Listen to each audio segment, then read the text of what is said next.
Eh bien salut tout le monde, c'est Franklin, j'espère que ça va. Aujourd'hui, nouvelle vidéo. Alors, c'est le début d'une nouvelle série. Honnêtement, je sais pas encore comment je vais l'appeler, j'ai pas décidé, j'ai plusieurs idées. Donc là, pour l'instant, ce que je vais faire dans cette vidéo, mais de toute façon, vous verrez dans le titre et dans la playlist que je vais créer, comment cette série s'appelle. Aujourd'hui, je vous présente simplement comment les hommes s'habillaient en 1950, la vérité ou des stéréotypes, des idées. On voit ça tout de suite.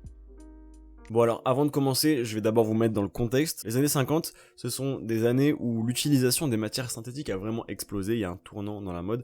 Donc, qui dit plus de matières synthétiques dit vêtements moins chers. Qui dit vêtements moins chers dit plus d'achats, donc la garde-robe des hommes s'élargit. C'est très important de prendre ça en compte. On est post-seconde guerre mondiale, donc les gens ont un état d'esprit très tourné vers profiter des choses de la vie, et la mode n'y fait pas exception forcément. Il y a également pour les hommes une utilisation beaucoup plus récurrente des vêtements casual, c'est tout nouveau. Avant ça n'existait pas vraiment.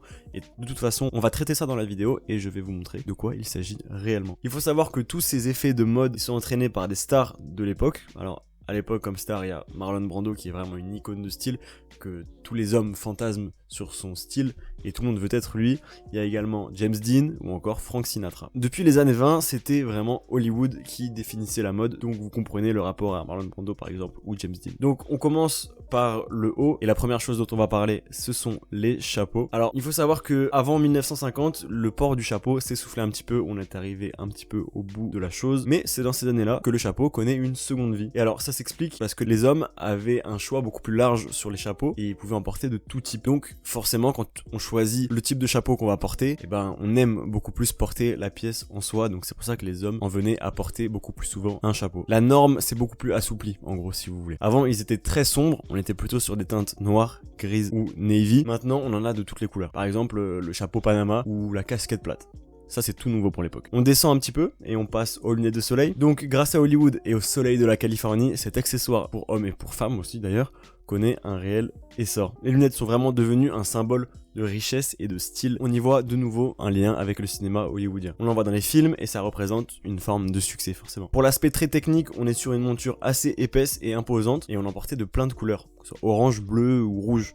Donc c'est très visible sur le visage et ça le marque vraiment. On passe maintenant au gilet, et quand je dis gilet je parle évidemment du gilet de l'époque, pas du gilet d'aujourd'hui. D'ailleurs aujourd'hui le gilet est beaucoup moins courant. Et bah à l'époque c'était déjà devenu une pièce moins importante qu'avant. Et donc certains hommes ne la portaient même plus pour des costumes de travail ou formels quoi. Mais pour le reste du temps, le temps hors travail, ils portaient des gilets beaucoup plus casual avec une matière et une couleur différente de celle de leur propre veste. Ce qui est une innovation parce qu'avant on était sur des costumes toujours très formels et voilà comme j'ai dit plus tôt le look casual n'existait pas vraiment. Alors que justement le fait d'en porter une avec une matière ou une couleur différente de la veste, ça marque plus le gilet mais ça déconstruit également un petit peu la formalité du costume. On passe aux chemises habillées. Alors pour les chemises habillées, il y a la résurrection d'un col de chemise tout particulier qui est le col à coins en rond. Mais pour les autres cols, parce qu'il n'y a pas uniquement ce col là, les cols des chemises formelles sont également à pointe plus petites qu'avant, donc moins imposants. Alors on commence la décennie avec des couleurs qui sont assez vives quand même, et à la fin on tend à des couleurs qui sont plus pastel. Alors pourquoi on tend vers des couleurs plus pastel et moins vives qu'avant? C'est parce que tout simplement elles sont plus discrètes. Donc qui dit couleur plus discrète dit forcément cravate qui est mise en avant parce que oui à l'époque on portait encore toujours énormément de cravates. Donc comme on met plus en avant la cravate, et ben on va pas s'arrêter à juste cacher la chemise entre guillemets, mais on va également imposer la cravate et donc du coup elle sera beaucoup plus colorée et avec des motifs beaucoup plus marqués qu'avant, ce qui est une nouveauté. Oui d'ailleurs, parce que là vous avez remarqué que j'ai un petit peu glissé vers la cravate, mais vous embêtez pas, on va revenir aux chemises formelles après. À l'époque, certains hommes commencent à ne plus porter la cravate pour aller au travail. Alors pas tous, ce n'est pas du tout de majorité, mais ça commence à arriver et à rentrer dans la tête des gens. Évidemment, aujourd'hui, on porte quasiment plus de cravate pour aller travailler. Demandez aux hommes de l'assemblée.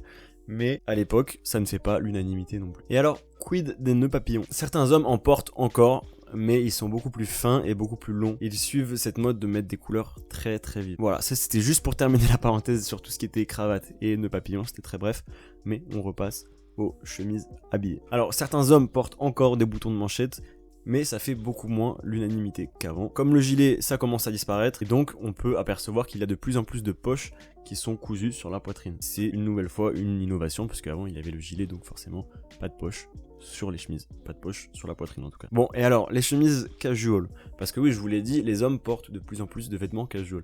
Évidemment, c'est pas comme aujourd'hui, il n'y a pas de pull à capuche ou de jogging, de survêtements, mais les chemises, elles, sont plus casual. Donc, comment cette casualité, je sais pas si ça se dit, se traduit? Eh ben, on a des chemises beaucoup plus décontractées, comme des chemises avec des manches courtes, des chemises hawaïennes ou même des t-shirts. Alors pour les t-shirts, je vais vous en parler un tout petit peu. À l'époque, c'est tout nouveau, le port du t-shirt sans chemise, parce que oui, à la base, le t-shirt blanc est un sous-vêtement. Et là, on peut remercier qui? C'est Marlon Brando qui est pour quelque chose, parce que c'est lui vraiment qui commence à porter des t-shirts sans chemise par-dessus. Et je vous ai déjà parlé de l'importance d'Hollywood pour la mode avant, mais il démocratise ce nouveau port du t-shirt sans rien par-dessus dans un film qui s'appelle A Streetcar Named Desire. On a également l'apparition de chemises à rayures avec des couleurs très vives et avec des motifs, un peu comme les cravates, mais évidemment quand on est dans un look casual, on ne porte plus la cravate. Du coup, ce n'est plus une cravate de travail. Il y a également l'apparition des polos en tricot et l'apparition des polos avec des cols zippés, ce qui est nouveau pour l'époque et qui traduit bien l'apparition de ce fameux look casual. Il y a également des cardigans, des pulls et des pulls col en V. Les hommes en portent beaucoup plus qu'avant et c'est important de le souligner parce que c'est cette fameuse expansion du look casual dans le vestiaire masculin et qui se traduit également par l'apparition et l'usage qui commence à devenir déjà pas mal excessif pour l'époque de matières synthétiques et donc du coup d'agrandissement de la garde-robe, d'où l'apparition de énormément de nouvelles pièces qui n'étaient pas là avant. Quand on était pas au travail, on portait des vestes de sport qui sont bien plus casual que des vestes de costume et qui peuvent être à motifs très colorés qui font du coup que c'est beaucoup moins sobre. Les poches également sont pas cachées comme on pourrait dire, mais elles sont bien en patch, donc on voit la poche sur la veste qui est une forme de casualité. Encore une fois, je sais pas si ça se dit. Si vous avez regardé ma vidéo sur un certain style, vous savez ce que ça traduit, les couleurs vives, les motifs, les vestes de sport, c'est l'apparition du style préppy. Et si vous voulez en savoir plus, parce que là j'en dirai pas plus, il faut vraiment aller voir ma vidéo dessus. Il y a également l'apparition d'un autre style qui est le style de mauvais garçon. Je m'explique, c'est les vestes en cuir de motard, les cheveux volumineux, les jeans, bref, un peu bad boy. Donc les deux styles que je viens de vous énoncer, ils sont très utilisés par la jeunesse parce que il y a, et ça je vous l'ai pas encore dit, mais un essor des adolescents un petit peu rebelles.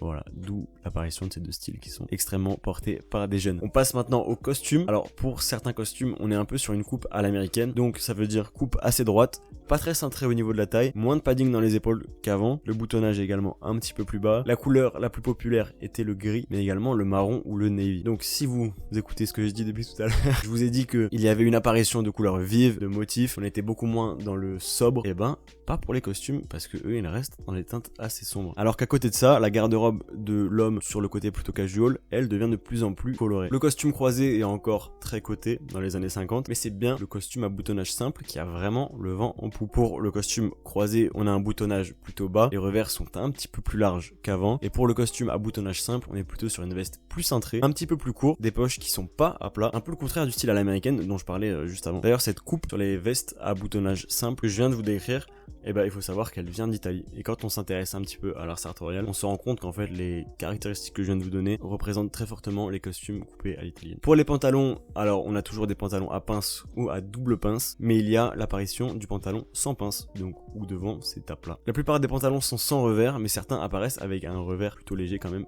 pas très imposant, comme sur les costumes italiens notamment. On est en fait sur du très classique pour les pantalons, il n'y a pas forcément d'évolution majeure pour le coup sur ceci. Il n'y a rien de nouveau par rapport à ce qui se faisait avant. Donc on passe tout de suite à la prochaine catégorie qui concerne les manteaux. Alors pour les manteaux, on a un boutonnage simple, mais également parfois croisé. Il se porte pour le coup lui un petit peu plus large qu'avant, et les couleurs par contre elles restent dans les mêmes teintes que les costumes évidemment. Assez rapide également, pas grand chose à dire de nouveau sur les manteaux. Pour revenir un petit peu au look casual et aux pantalons, les hommes eux portent des shorts, alors ils sont colorés ou à motifs, et ils les portent également des fois avec des chaussettes hautes. Des bas qui sont à motifs et qui ont des couleurs très vives. Pour les chaussures, on reste également sur du classique, donc les hommes portent des Oxford ou des brogues, alors elles sont noires, marron et parfois blanc cassé, et ça c'est tout nouveau parce qu'avant on était évidemment sur les teintes noires ou marron ou sombre, et le blanc cassé fait son apparition sur des chaussures, ce qui est assez peu commun. Et il y a également la popularisation des chaussures en Suède. Pour les accessoires, les hommes portent des gants en cuir en hiver et parfois ils portent un foulard. Si vous voulez vraiment voir des icônes de la mode de l'époque, je vous les ai déjà cités mais je vous les répète, il y a James Dean, Marlon Brando et Elvis Presley par exemple. Voilà, c'était Franklin, j'espère que la vidéo vous aura plu.